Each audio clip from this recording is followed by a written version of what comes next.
Hey folks, SoloGamer here, and we're going to be playing another edition of Arkham Horror.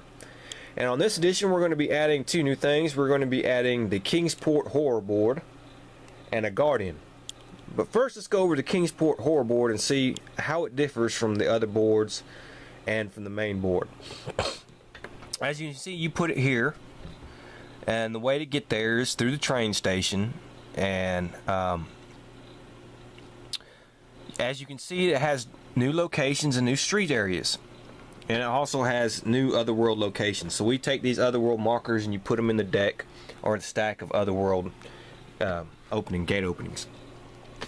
And you'll notice one thing about these locations is that these locations aren't unstable. There's no red diamond on top of them. All of them have green. So this board will not start with any clue tokens. And then you'll really notice these right here. This is what the big mechanic for Kingsport is his rift mechanics. And how this works is every time you draw a monster or mythos card, you have these little tokens right here, these little rift tokens. So let's say we're going to take the top card and we would draw the first mythos card. You see it would have a cross and a moon like that. Well, you take one random and then you turn it face up.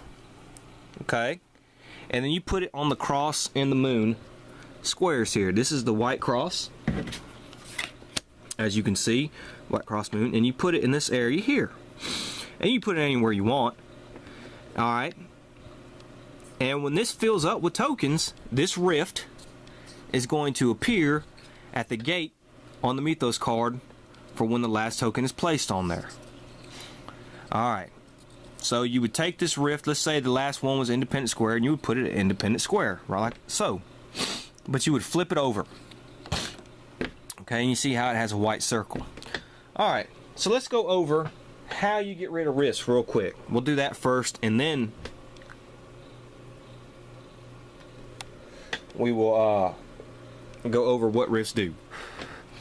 Okay, so in order to get rid of a rift, you have locations on these little markers here, and like this one right here is a location for oh crap, I want to say Walter Street right here.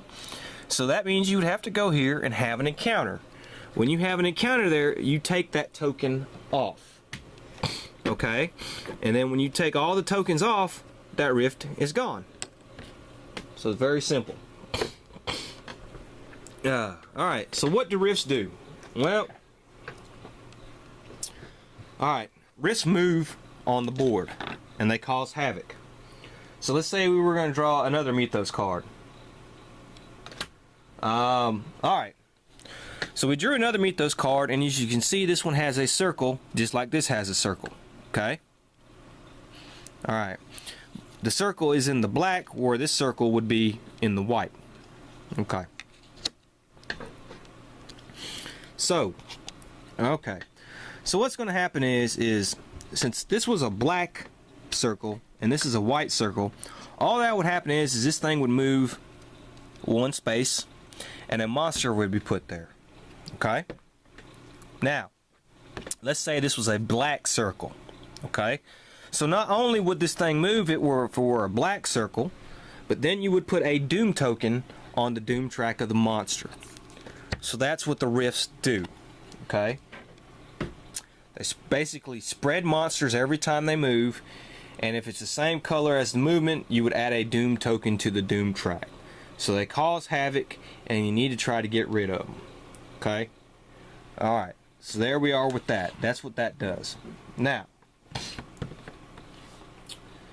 Kingsport is a little bit different because it does not count against the monster limit.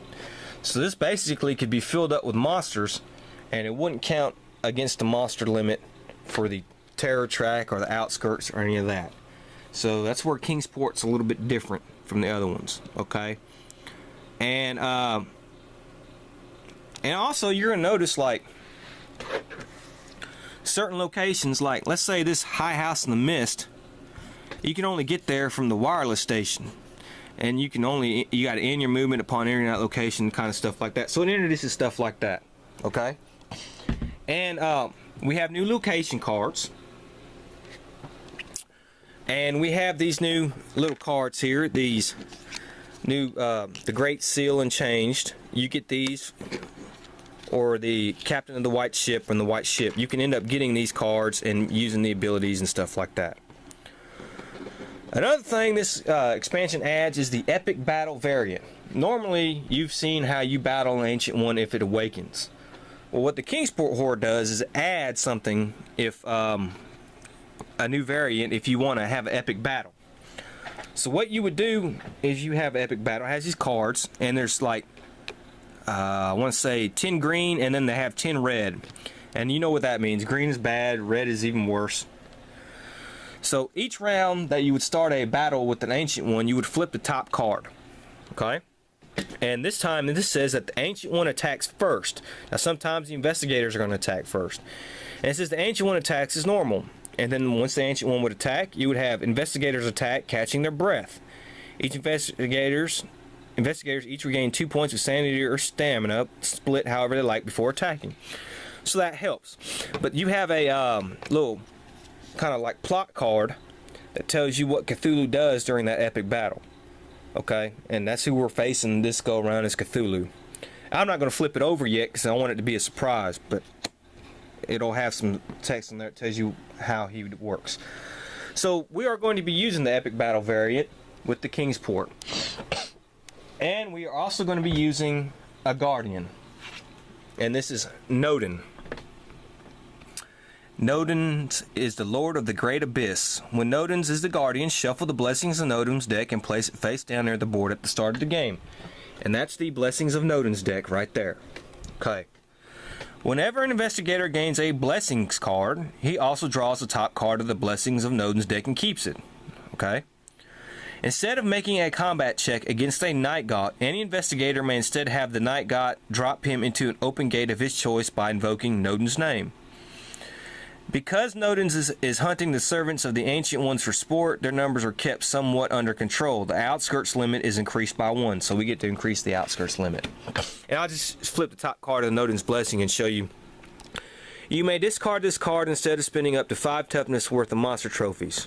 Discard this card if you lose your blessing. So that, you know, they give you a benefit. Okay? So that's what that does. It's kind of the opposite of a herald. Okay.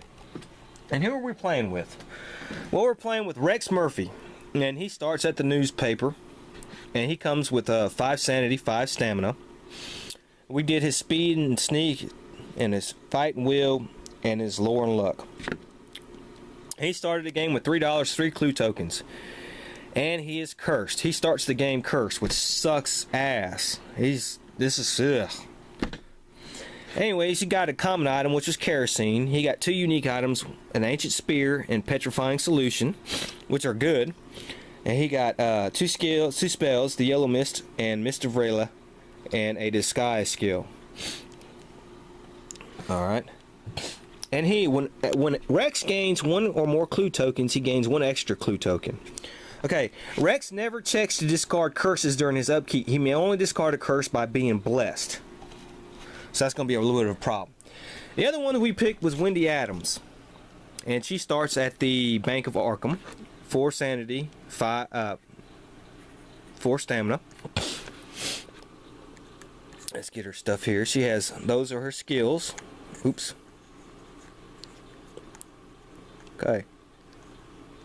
Okay, she started with $3, 3 clue tokens, and a unique item, which is an Elder Sign. So that's helpful right off the bat. Her common item she drew was a whiskey, and she got a +1 luck. Wendy automatically passes any evade checks made in a street area. Wendy cannot be arrested or cursed while she has an Elder Sign. And Wendy cannot get a bank loan. So that's Wendy. And we're going to need to probably send one of these clowns up here, to be honest with you, to start fighting some of these rifts if they start getting real bad. Alright, let's look at Cthulhu. Alright, because he's the ancient one for this game. Cthulhu. Alright. He's -6. Yeah, and we'll go over his attack if he awakens. Cthulhu's worshippers often have the Innsmouth look, a sign of monstrous ancestors. Cultists have a horror rating of -2 and a horror damage of 2 sanity. So cultists are going to be changed. And he has dreams of madness. When Cthulhu stirs in his slumber, investigators have their maximum sanity and stamina reduced by 1. So, let's do that. Alright, so they each lose 1 sanity and 1 stamina. So that's going to make things a little harder.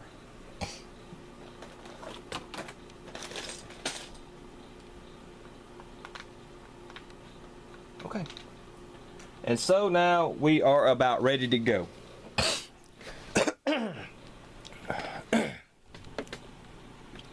We have everything set up right, so let's do our first Mythos card and see what happens here. And that is the King in Yellow, so we're not going to do that one. Okay. Alright, Unvisited Isle. So, we've got to put a gate at Unvisited Isle. Take a clue token off of there. Clues appear at Neil's Curiosity Shop.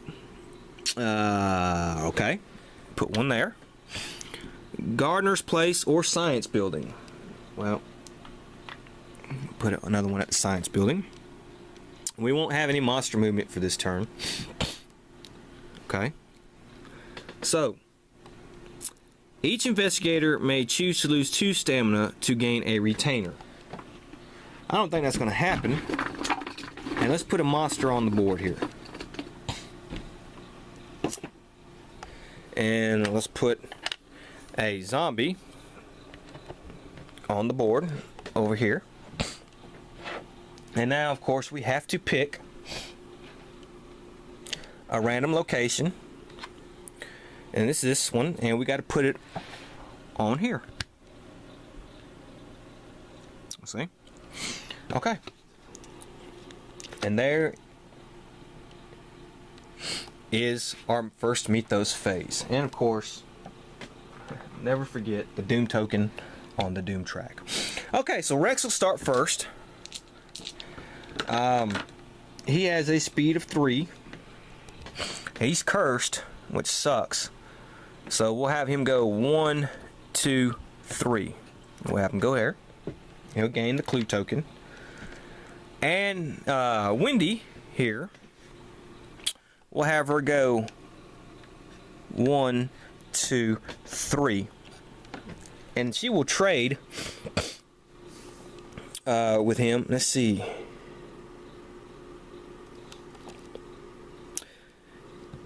He will give her the Ancient Spear. Okay. And so they're both going to have an encounter at the Unnameable. So let's do that. A hideous monster appears. Well, crap. Well, that's for Rex. And he get, ooh, a Dark Young. Ugh. Ugh. Ugh.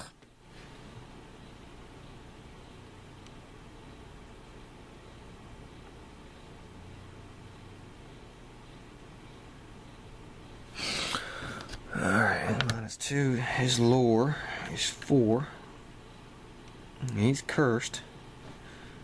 Ugh.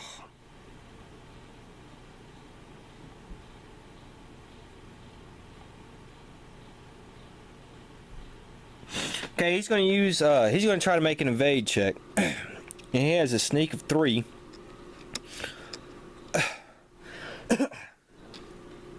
But he also has this Mr. Rella spell, so he can try to cast that. He does not pass it. So now he would just do it as evade check 4. Exhaust, add 1 to the result. So no. So he has to fight this guy. And he just took 3 damage, which was terrible. And now he's going to try to do another evade check. And he failed, and so he does 3 damage. So this monster's gone, and he's gone to the hospital already. So, let's see. He has to lose half his stuff. Okay, he will lose his 4, 5, 6, 7, 8. He's going to keep this. He's going to lose his 2 spells. That's what he does. and he's going to have to lose 2 clue tokens. Ah, that was terrible. Alright, now Wendy has an encounter. Pausing to wipe away your brow, you make your way to the bathroom. Happily, the water still works, so you wash your face. However, after a moment, the cool water turns hot and sickly. Opening your eyes, you find that you're washing your face and blood pouring from the faucet and let out a shriek of terror. Pass a will or draw 1 madness. Now, we won't have to worry about the madness, but we will lose a sanity. She has a will of 1. Yeesh. It's -2, but she gets to roll for 1, and she doesn't pass it, so she loses a sanity. So she's stuck with 2. And so, what looks so promising now looks to be pretty awful. We started off really awful. So now, we have to do a new mythos phase. Alright. And this is Unvisited Isle, and it looks like we're going to have a monster surge there. Clue appears at the science building. Alright, so let's put a monster at the Unvisited Isle.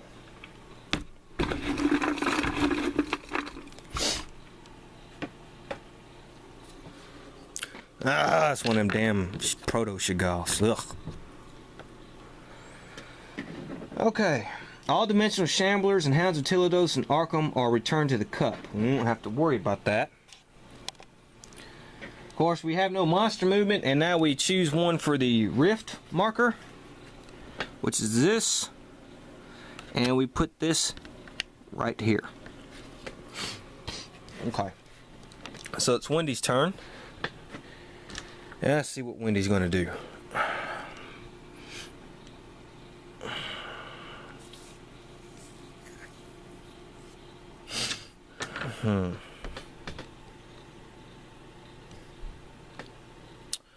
Let's have her go to 1, 2, 3, the graveyard. She'll get a clue token. He's going to stay there. He's going to pay $2, and he's going to heal. So he can heal. We have 4. Okay, and so she's going to have an encounter at the graveyard. Alright. Testifying, Cooter Falwell talks about a group he's heard about up in Dunwich called the Believers. He warns you to stay away from them, claiming that they dance naked around the standing stones on the hills there and traffic with demons. Although most of what he says is nonsense, you manage to find a few useful kernels of truth. Gain 1 clue token. So that's what she will do. So we're at 5 now. And now we have a new mythos phase. So let's do this. This is the witch house. Okay, so we're going to put a gate at the witch house. Take the clue token. Put a clue at the black cave. Okay. Any monster movement here? No. And let's see if we put a rift. We sure do. We put a rift marker here. So this one's filled up. So put that down there. We have to close Hibbs Roadhouse to see why. In just a second, let's put a monster at the witch house. Alright, let's see. We have a deep 1 hybrid. They're not too bad. And put a doom token on the doom track.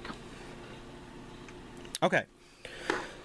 It says, an investigator with whiskey must pass a sneak -1 check or get arrested and taken to the police station. This occurs once the roadhouse is closed until the end of the next turn. Alright, well she does have whiskey, so she has to do a sneak, and she has a sneak of 4. And she passed, so she's not arrested. Okay, so we'll end it here, and we'll start off with them at their next turn. SoloGamer saying, see you then.